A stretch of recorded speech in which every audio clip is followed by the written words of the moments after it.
Awesome. Hey everyone, well, welcome everyone to another episode of Speedway Pulse Media Podcast. I think we got a really great episode here today with current BMW factory driver Robby Foley. Robby, first one, thank you for coming on to today's show and coming on wanting to talk some racing with us. Yeah, thanks for having me. Happy to be here. Absolutely. I always love to start things off. I'm a racer. SPM, everyone that works with us are former racers in some fashion in their career. Robby, what got you started in racing? When did that bug bite you? Pretty early on, my dad was involved in the SCCA Okay. in what's called autocrossing. Mhm. Um, I did basically traveled around the country with him as a kid and caught the bug for motorsport and racing through that. Ultimately, when I turned 8 years old, within the SCCA, they had a what's called the Formula Junior program. Unfortunately, it doesn't exist anymore, but I basically got to go around with my dad, and I would autocross a go kart on the same weekends as him. Competed in that nationally, and that was my start. I didn't race wheel to wheel until I got into cars, but I had a driving background from the autocrossing stuff, and then started club racing within SCCA. My dad had a Honda CRX that we started racing with, and then ultimately my kind of proper start was a winter series that Skip Barber had back in the day. Skip Barber's under different ownership now, but um, started there. And then they had a great system with scholarships that you could win basically or do well, and they would pay for your next level. So I was in their system for a few years, ultimately winning a championship that got me a contract and scholarship with Mazda in the MX5 Cup, and then kind of built up from there. Got introduced to Turner Motorsport through a friend of mine I was coaching actually. That was my kind of break with Turner, and then got picked up by BMW through that relationship. Got some chance to drive with the factory and some different stuff. So it's a short summary, I guess, but it's kind of how I got started. Really cool that how so many people that racing is a family thing. I'm a member of SCCA. I'm flag chief for my local region. When I stopped racing, I picked up flag marshaling. Which region were you? What was your home region? Northern New Jersey. Okay. So I grew up in a little town called Randolph near Morristown, about 40 miles west of New York City. So North Jersey, but I traveled all over the country. But that's my home region, I Yeah, we guess. got my home region's Buccaneer. We have Roebling Road down here in Georgia. Okay. Yep. Yep. Yeah. Talking about getting partner up with Mazda when you first made your entry into pro racing, what was that kind of like making that step from SCCA to the pro paddocks kind of? Yeah, it was intense. Definitely a different style of racing, and a lot of my SCCA racing was survival. There was a lot of different categories of cars. The racing is much less aggressive, and then going into a series where everybody has the same car basically. Um, everybody's pushing flat out all the time, which was a foreign concept to me initially. And just learning about things like the draft and those MX5 cars. And I would say just the depth of the field was much more than what I experienced. Details mattered more, but it was a great place to learn, racecraft and how to get quicker as well. From there, I know looking back on your career, making because I've known you pretty well since you've been in the BMW move, but you started in had a small career in prototypes, LMP3 competition. Versatility is such a big thing that can make or break a driver. There, from your perspective, how important for you was it to be versatile and learning to hop in new cars and drive different driving styles? Yeah, so that was very eye-opening for me. That was my first, let's call it, big fast race car out of MX5. So it was a cool story actually. I Part of my contract with Mazda was I had to be a spotter for the prototype team back in IMSA when they ran with Speed Source. So I met a lot of guys there. I was basically a crew guy. I would spot for the big endurance races, um, and ultimately a bunch of them went to start a team um, in out of Florida that they were running LMP3s, Super Trofeo, and ultimately got a GT3 car, and that was my first Rolex 24. So I was very lucky, kind of right place, right time to get a chance to drive there. And yeah, it was a big step for sure. I remember my first time in the car. We rolled out at Palm Beach International Raceway, which is a super slow track, and I thought, oh, it's a little different. I'm sitting on the right side of the car. The seating position is way different, but I can do this. It's fine. And then I went to Watkins Glen for the first race, high speed corners, and I was totally blown away. It took me a couple races to get used to it, but ultimately by the end of the year, I had good pace. And yeah, I think being adaptable and versatile is everything these days because with simulation and everything like that, everyone's so good, and a lot of people, have a lot of experience coming into different situations. So um, you have to be able to adapt to any given situation for sure.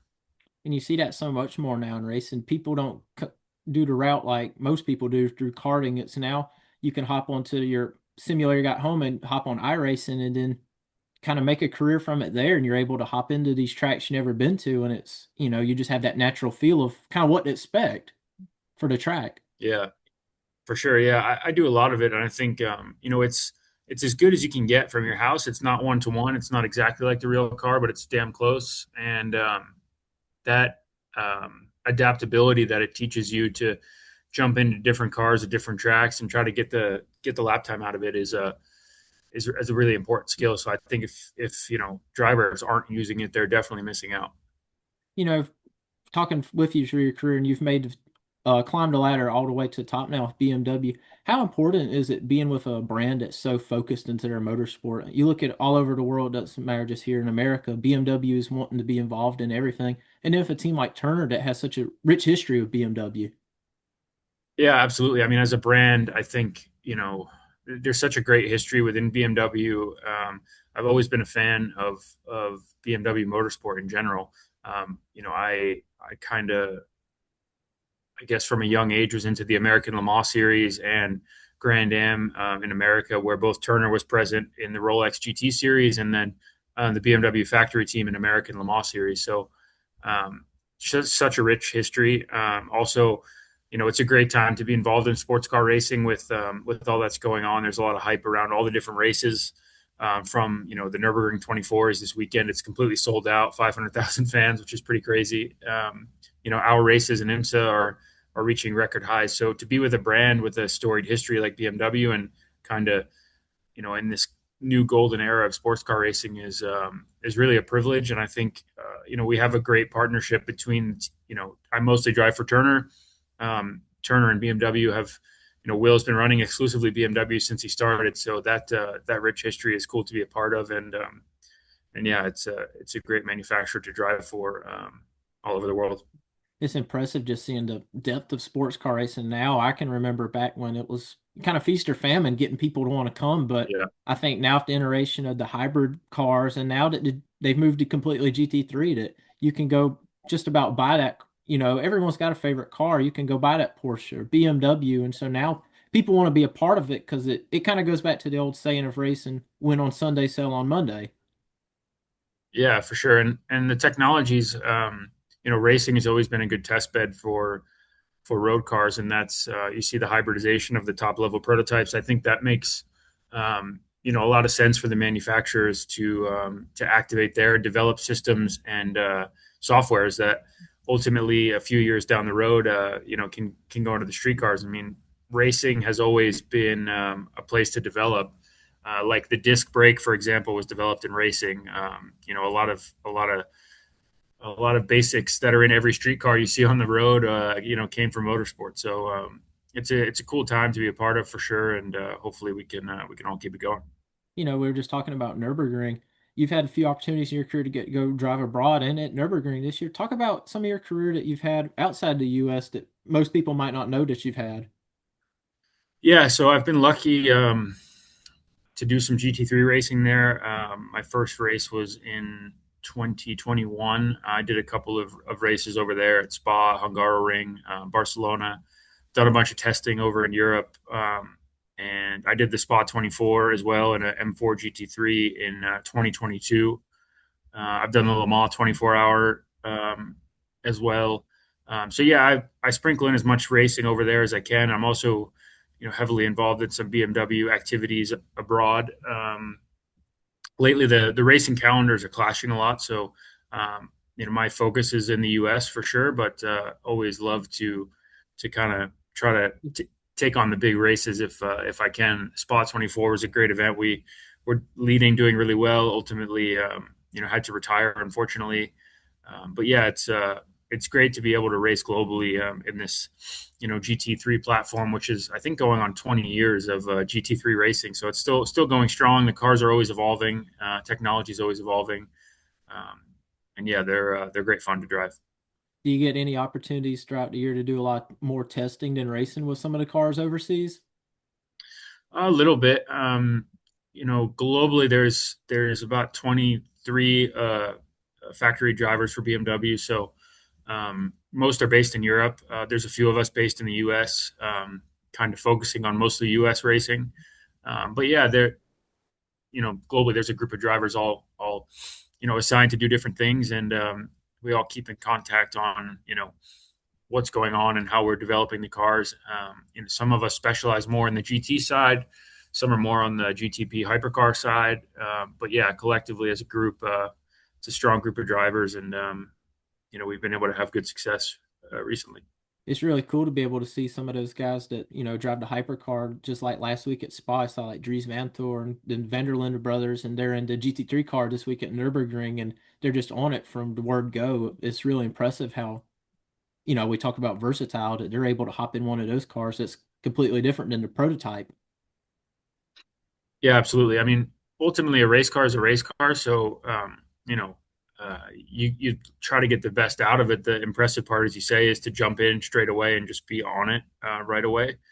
And also in the modern racing era, there's not a ton of on track testing as much as there used to be, just because of the intensity of the schedules and costs and different things. So um, also in the race weekends, there's not a ton of practice. It's kind of a misconception, when you have two or three drivers to get through the car, ultimately you don't get a ton of laps before the race. So you have to show up prepared, and you have to be on it from the first drop of the green flag in the first practice.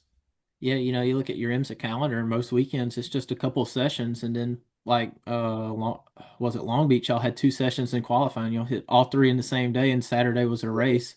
So it's really a tight schedule to get everything that you want in.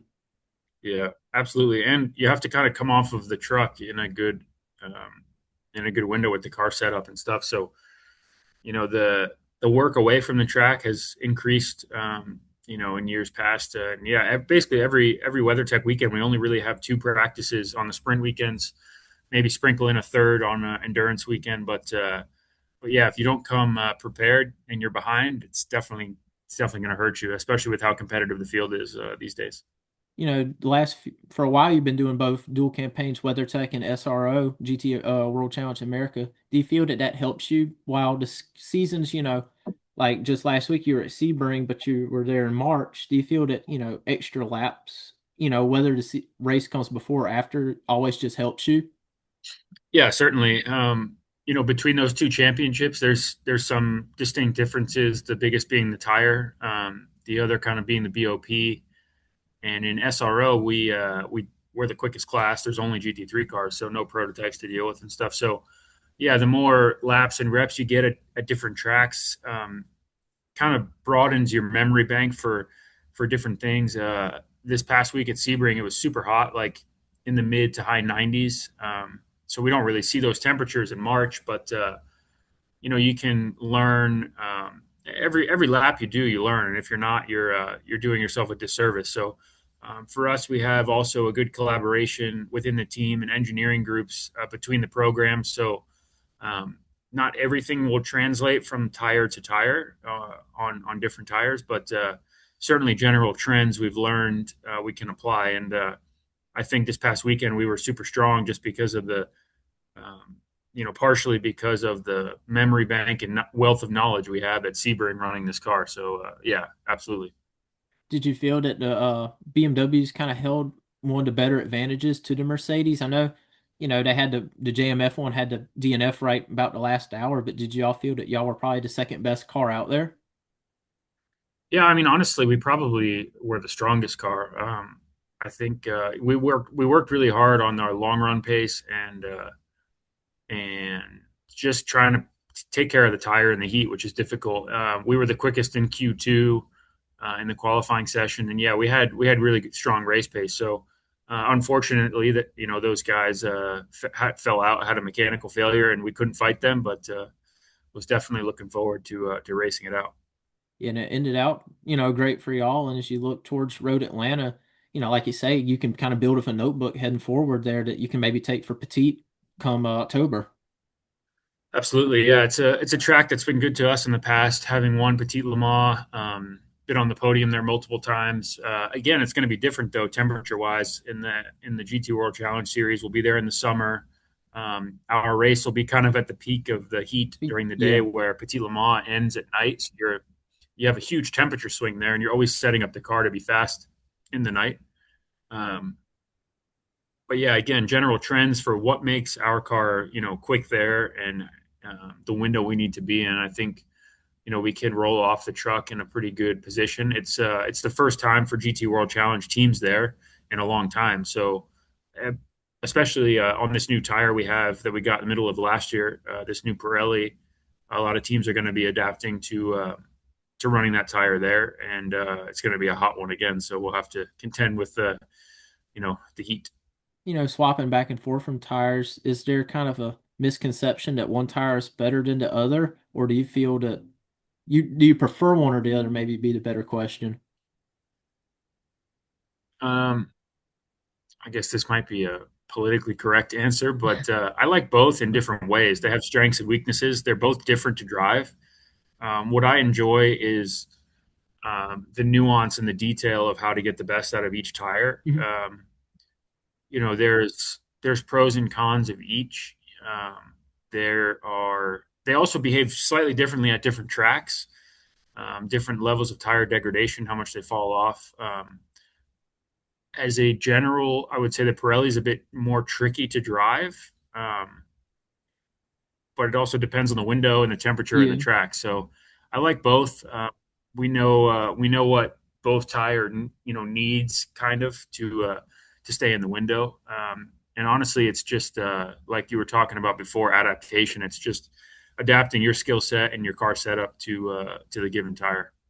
And that's kind of thing. Pirelli and Michelin are kind of taking over the world of motorsport. On this side of the world of motorsport, sports cars, that's the two main tire brands. So for you getting an opportunity to jump in both, I know that has to help you because you got two different, in some instances, three between IMSA and GT World Challenge. You got Justin Rothberg as your co-driver there, and then some weekends you got Dylan McIvern and Francis Sell, you got a different, combination of drivers there. So being able to jump between the two and tell them, the strength and different in weaknesses between the two. Yeah, for sure. And in IMSA these days, we have these things called torque sensors on the rear axles. So the way they balance the cars with power is a little bit different. The way the power delivery is a little bit different in our car, on the Michelin. So there are some uniquenesses to each situation.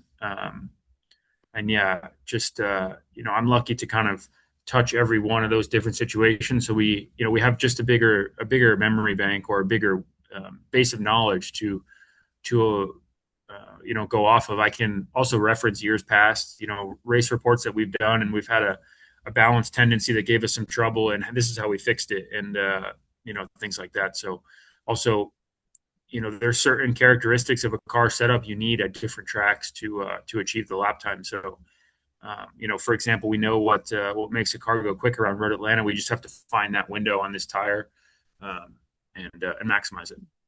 As we're still in the early parts of the season, but for both your championships, but talk about how they've been so far. Obviously, you got the win at Sebring, been on strong in them, so we got a podium at Long Beach, but there's also been some, the first two races of the year, the two longest races of the season. But talk about how the seasons have been in both for you so far.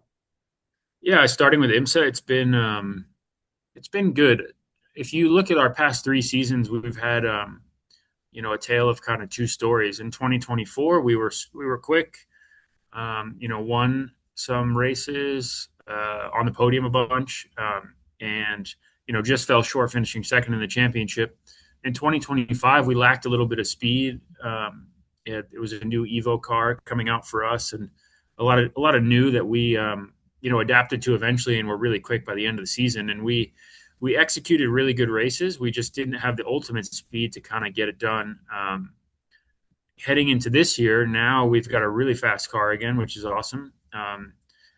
I would argue, for the majority of the race, probably till it got hot at the end of the 24-hour, we had the quickest car. We were dominating the race at some Yeah. times, and then in the last basically hour or two, fell short with a couple penalties, including a mistake from myself. Um, and 22 hours of perfection, and all goes away in the last two. So we finished 10th there, still decent points in a like a 25 car grid, but disappointing for sure. Headed to Sebring, we had a great package within ourselves. We weren't quite as competitive, I would say, in the elusive BOP, I guess, but we were still strong. Qualified in the top three. We're racing in the top five, and ultimately we finished fifth, which was more or less our maximum, I think, given the pace of our car. The Porsche was quite strong that race, and yeah, good points. Headed to Long Beach, where we had a great race, finishing second, and then just came off of Laguna Seca a few weeks ago in IMSA, where we again had a really fast car. Just circumstantially, we had an issue or two that kind of prevented us from finishing on the podium. We ran second for a long time, but had a small issue towards the end. So, this year we've had great pace in IMSA. We just have to kind of get back to basics and execute good races. As you know, there's many variables in those races with full course cautions and how that can change your strategy and things like that. So, we're taking a big picture approach as always, try to maximize points and see where that goes. As far as on the SRO side, again, pretty strong start. We had a fourth at Sonoma, which isn't sexy, but good points. Yeah. And then we finished second at Coda and then just got the win at Sebring. So definitely hitting a little bit of a stride or trying to. Again, constantly, it's a constant development of the car and the driver, and working with Justin now for the third year, he's again making another step in his development as a young driver. So that's been really fun to be a part of. He's a great guy, become a great friend of mine. Um, so yeah, we're kind of firing on all cylinders and trying to keep it going into the summer. Yeah, and so the kind of theme of both has been consistency, been consistently fast every weekend. It's just, putting a complete race together. As we look towards the long-term goal of the championship, obviously want to keep the consistency up, but wins and podiums, more of like this will probably more or less win the championship, but having this points buffer definitely sets you up in a good position. Would you agree with that? Yeah, for sure. We're second in both championships, and I think IMSA's a very deep championship. There's basically any car can win on a given weekend. At the endurance races, there's over 20 cars in our class generally.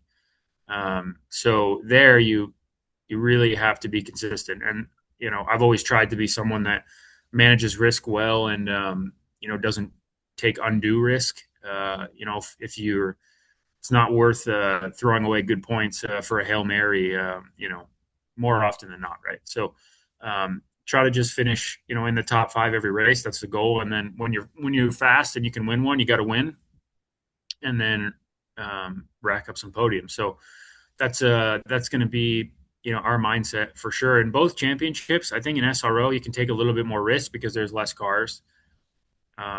And the fact that there are less cars means it's kind of harder to make up the gap in points. You saw after Long Beach, our P2, that jumped us right up to second in points, very close to the lead. We're still second in points even after Laguna, but it can swing more in IMSA than in SRO, I would say, just based on the amount of cars.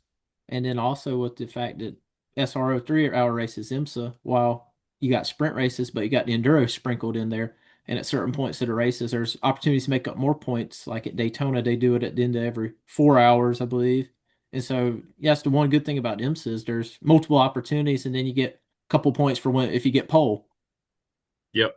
Yeah. So there's, in IMSA, as you say, there's two, championships you can fight for: an endurance championship and then the full championship. Of course, you want to win the full championship, but we're also doing pretty well in the endurance championship. They award points throughout the races, and we've been strong there as well. So obviously, you're trying to win both championships, but it keeps you on your toes. It also affects the strategy of the endurance races a little bit. You try to be at the front at those points in the race, but it can also hurt your end of race strategy too. So yeah, we're gonna keep pushing in both and hopefully keep on a good roll. As you look towards, a long-term goal in your career, do you continue still? Obviously, I think you want to stay with BMW long term, but staying with them, do you want to still stay in the GT side, or would you like to kind of dip your foot back into something you were used to long time or not so long ago, but prototypes? Yeah, I love the GT cars. The prototype class is intriguing because it's the top class.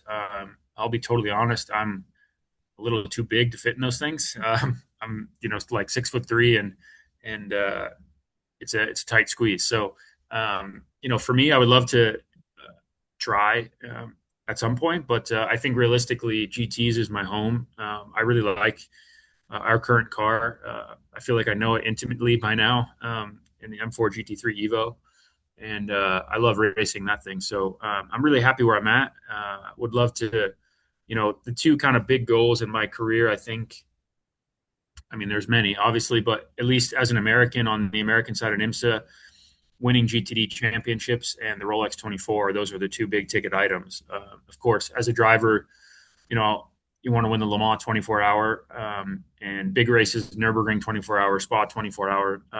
But given my current schedule and assignment, let's say, those are two big goals on my list. It's Sebring two, 12 hours. Well, I finished yeah. second in Sebring. Would love to be on the top step there. That's great goals you got right there. As we look towards the season-long championship, we still got some great races ahead on both calendars. You got Indy 8 hour at the end of the year, Petite, which is a great race for you. Watkins Glen and the new Enduro, Road America. Road America has always been a great race, but looking ahead for that being a 6 hour, how do you feel that kind of could play out that one? Yeah, it's going to be exciting. I mean that race last year was a little chaotic at Mhm. IMSA. So I think there'll be a little bit more of an endurance racing approach to that, but also there's more cars than what we ran there last year. So I think that track is one of the best in the world. It's high on everyone's list, and to have a 6 hour race there is going to be a lot of fun. Obviously, as a competitor, you like seeing the growth, but it also means more competition. But how is it seeing, from your perspective, more teams wanting to get involved in? So stepping up from Pilot Challenge, but also you get a lot of teams coming from Europe, like Manti is really, putting a big foot in over there into GTD Pro and GTD Championship.